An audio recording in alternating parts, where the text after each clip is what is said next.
Honda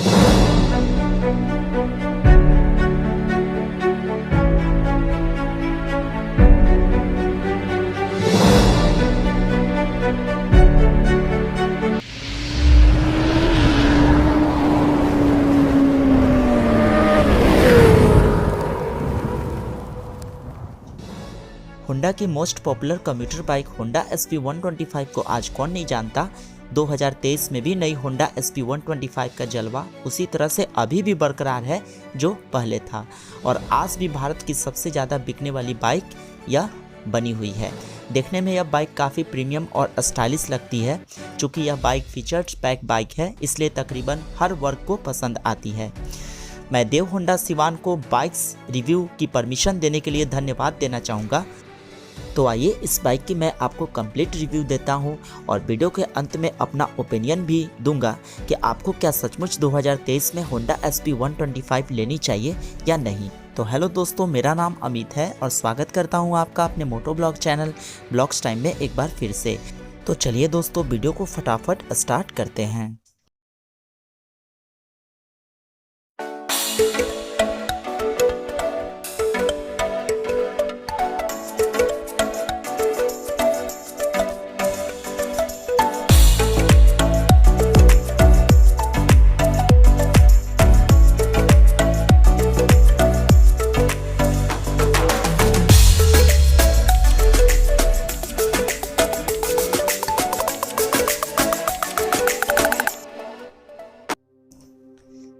तो सबसे पहले दोस्तों इसके फ्रंट से शुरुआत में करता हूं। तो फ्रंट में आप देख सकते हैं कि इसका जो वाइजर मिलता है वो पूरी तरह से ब्लैक कलर में मिलता है जो कि ग्लॉसी फिनिश में दिया गया है और इस पे आपको एक होंडा की ब्लैजिंग मिल जाती है जो कि स्टिकर फॉर्म में दी गई है।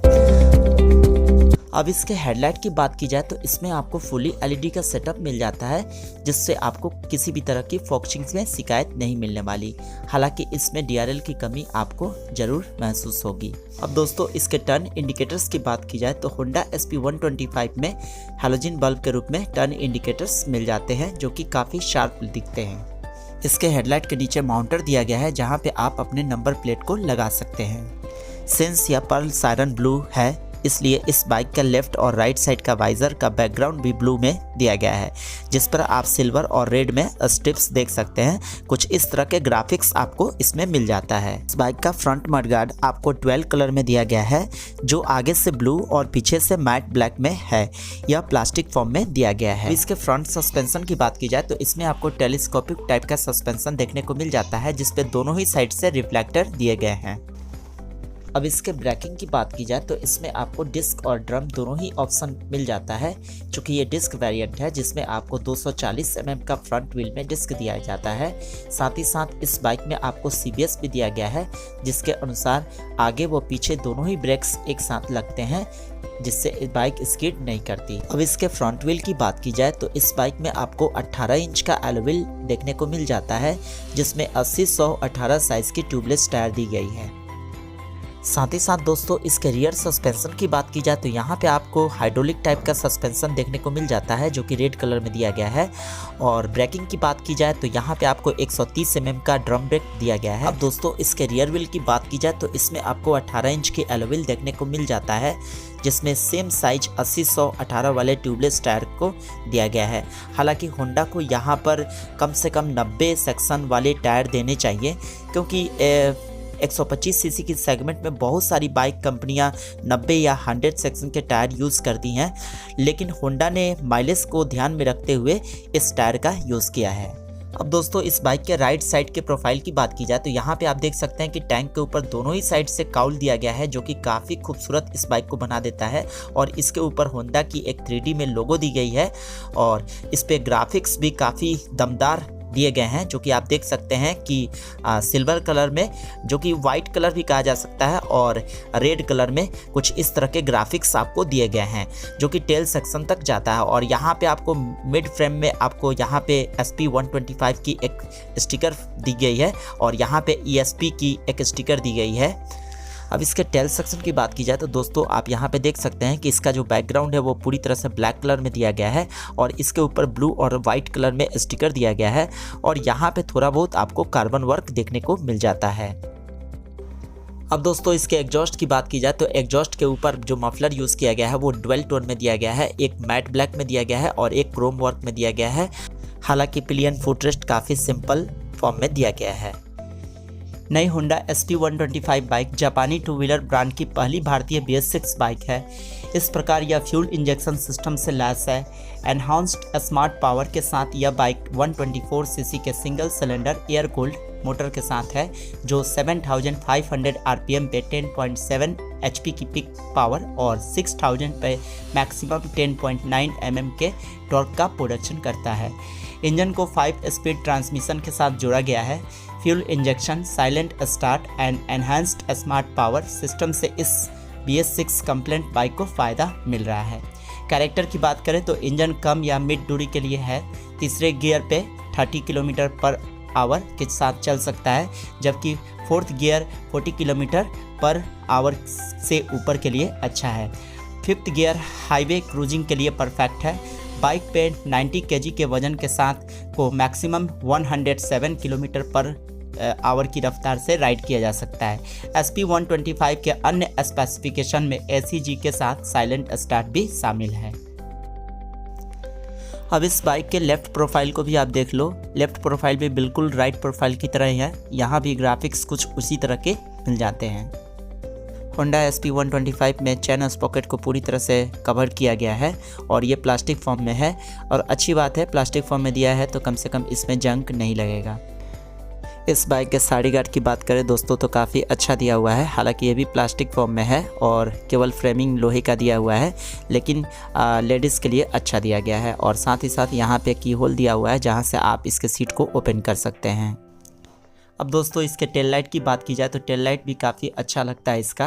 हालांकि ये हैलोजन बल्ब के रूप में दिया हुआ है, LED नहीं मिलता, लेकिन देखने से बिल्कुल LED की तरह लगता है। इसके ठीक नीचे आपको होंडा की एक स्टिकर मिल जाती है और इसके बाद नंबर प्लेट की लाइट मिल जाती है जो कि ये भी बल्ब फॉर्म में है और यहाँ पे आप अपने नंबर प्लेट को लगा सकते हैं और इसके ठीक जस्ट ऊपर में एक रिफ्लेक्टर दिया हुआ है। तो इस तरह का कुछ इसका रियर लुक दिखता है।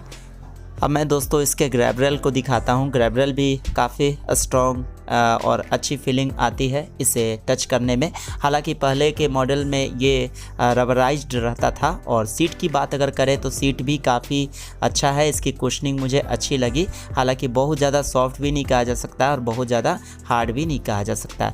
इस बाइक के सीट की हाइट की बात करें दोस्तों तो इसमें 790 mm की सीट हाइट मिल जाती है जो कि आराम से 5 फुट 4 इंच का भी व्यक्ति चला सकता है। अब इस बाइक के टैंक की बात करें दोस्तों तो टैंक भी पूरी तरह से ब्लू कलर में देखने को मिल जाता है और यहाँ पे कुछ स्टिकर्स मिल जाते हैं जो कि इस पे कुछ प्रिकॉशंस लिखा गया रहता है हेलमेट पहनने के लिए। और यहाँ पे आपको पेट्रोल भरने के लिए लीड दिया गया है और कुछ इस तरह से इसका टैंक दिखता है दोस्तों और 11 लीटर इसकी कैपेसिटी है। अब दोस्तों इसके राइट हैंडल बार की बात की जाए तो इसमें आपको एक इंटीग्रेटेड स्विच देखने को मिल जाता है जिसमें ऊपर की तरफ इंजन किल स्विच दिया गया है और नीचे की तरफ पावर स्टार्ट का स्विच दिया गया है। तो इस तरह से आप दोनों फंक्शन को एक ही स्विच से हैंडल कर सकते हैं। इसके बाद इसके लेफ़्ट हैंडल बार की बात की जाए तो यहाँ पे आपको टर्न इंडिकेटर का लेफ़्ट राइट स्विच दिया गया है और यहाँ पे आपको हॉर्न स्विच दिया गया है। और इसके बाद इसके आगे के साइड में एक और इंटीग्रेटेड स्विच दिया गया है जिसका function high beam low beam के लिए है और साथ ही साथ पासिंग के लिए भी है। तो इस स्विच का आप यूज दोनों ही फंक्शन के लिए कर सकते हैं। अब दोस्तों मैं इसके की को भी आपको दिखा देता हूँ। कुछ इस तरह का की आपको मिलने वाला है जब आप इस बाइक को परचेज करते हैं तो की बिल्कुल सिंपल दिया गया है। और अब मैं इस की से इस बाइक को स्टार्ट करके दिखाता हूँ इसका मीटर कैसा दिया हुआ है। तो आप देख सकते हैं दोस्तों कि इसके बाइक में आपको मीटर कंसोल फुल्ली रूप से डिजिटल फॉर्म में दिया हुआ है और इसमें बहुत सारे इन्फॉर्मेशन मिल जाते हैं जैसे कि यहाँ पे सेट बटन दिया गया है जो कि आप मीटर को रीसेट कर सकते हैं। और यहाँ पे आपको इको मोड वाला इंडिकेटर दिया हुआ है जैसे कि मैं अभी ऑन करके एक बार फिर से दिखाता हूँ कि कैसे ये ग्रीन लाइट में ग्लो करता है। तो ग्रीन अगर ये जलता है, अगर आप मतलब बाइक को चलाते हैं इको मोड में तो ये हमेशा ग्रीन लाइट जलेगा जिसका मतलब है कि आपकी बाइक अच्छी एवरेज देगी। और यहाँ पे आपको फ्यूल गैस मिल जाता है और यहाँ पे आपको स्पीडोमीटर दिया गया है और साथ ही साथ इस बाइक में आपको गियर पोजीशन इंडिकेटर भी दिया गया है। और इसके ठीक लेफ्ट साइड में आप यहाँ पे टाइम भी देख सकते हैं। अब इसके बाद दोस्तों मैं एक बार सेट बटन को प्रेस करके आपको दिखाता हूँ। तो सबसे पहले मैं प्रेस करता हूँ तो यहाँ पे आप देख सकते हैं कि टोटल किलोमीटर अभी शो कर रहा है। इसके बाद ट्रिप ए दिया गया है। इसके बाद फिर प्रेस करने पे आपको ट्रिप बी दिखाया जा रहा है और ट्रिप बी के बाद एक बार फिर से प्रेस करने पर यहाँ पे आपको रियल टाइम माइलेज दिखाता है। और फिर से मैं प्रेस करता हूँ तो इसके बाद एवरेज शो करेगा और इसके बाद आप एक बार फिर से प्रेस करेंगे तो यहाँ पे आपको इसमें रेंज भी शो करता है। तो ऑलमोस्ट वो सारे बेसिक फीचर्स मिल जाते हैं जिसकी आपको ज़रूरत होती है। दोस्तों इसके बाद मैं आपको इसके ऊपर वाले इंडिकेटर्स को बता देता हूं कि ऊपर कौन कौन से इंडिकेटर्स दिए हुए हैं। तो यहाँ पे आप देख सकते हैं कि यहाँ पे टर्न इंडिकेटर दिया हुआ है। जो टर्न इंडिकेटर आप लेफ़्ट एंड राइट यूज़ करते हैं तो यहाँ पे दोनों ही साइड में आपको शो करता है। इसके बाद एक बार फिर से ऑन करके आपको इसका इंजन इंडिकेटर दिखा देता हूँ। यहाँ पे न्यूट्रल इंडिकेटर और यहाँ पे आपको हाई बीम का इंडिकेटर दिया हुआ है और यहाँ पे आपको साइड स्टैंड कटअप स्विच का इंडिकेटर दिया हुआ है, जो कि एक बहुत अच्छी फीचर इस बाइक में देखने को मिल जाती है। जैसा कि स्टैंड अगर आप गिरा देते हैं तो स्टैंड गिरने के बाद आपकी बाइक में यहाँ पे आपको शो करता है, यानी कि आपकी बाइक स्टार्ट तो हो जाएगी लेकिन आगे नहीं जाएगी। तो ये एक बहुत ही अच्छी सेफ्टी की दृष्टि से होंडा वालों ने इसमें दिया है। अब मैंने दोस्तों इस बाइक के हेडलाइट को ऑन कर दिया है और आप देख सकते हैं कि कुछ इस तरह से इसका हेडलाइट आपको दिखने वाला है और काफ़ी ब्राइट इसका लाइट है। इसमें आपको किसी तरह की शिकायत नहीं आने वाली, लेकिन इसमें DRL होता तो थोड़ा और अच्छा लगता, लेकिन इससे कोई आपको परेशानी नहीं होने वाली। इंडिकेटर्स भी कुछ इस तरह के दिखेंगे और साथ ही साथ इसका टेल लाइट भी काफ़ी खूबसूरत दिखता है जब ये जलता है।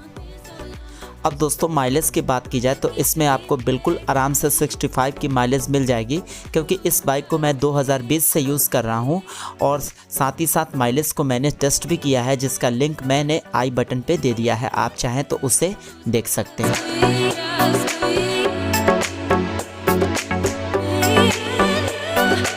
और अब मैं दोस्तों इसके एग्जॉस्ट साउंड को भी आपको सुना देता हूँ इसे ऑन करके।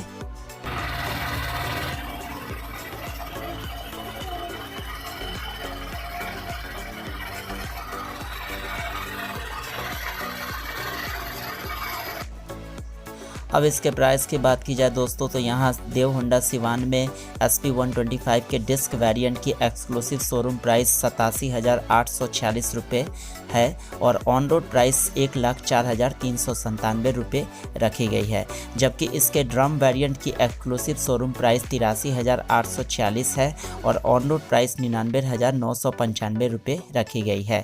इस ऑन रोड प्राइस को आप बिल्कुल अपने शहर के हिसाब से एक्यूरेट नहीं मानेंगे, थोड़ा बहुत प्लस माइनस हो सकता है। तो जैसा कि दोस्तों अब सवाल उठता है कि क्या आपको 2023 में होंडा SP 125 लेनी चाहिए या नहीं।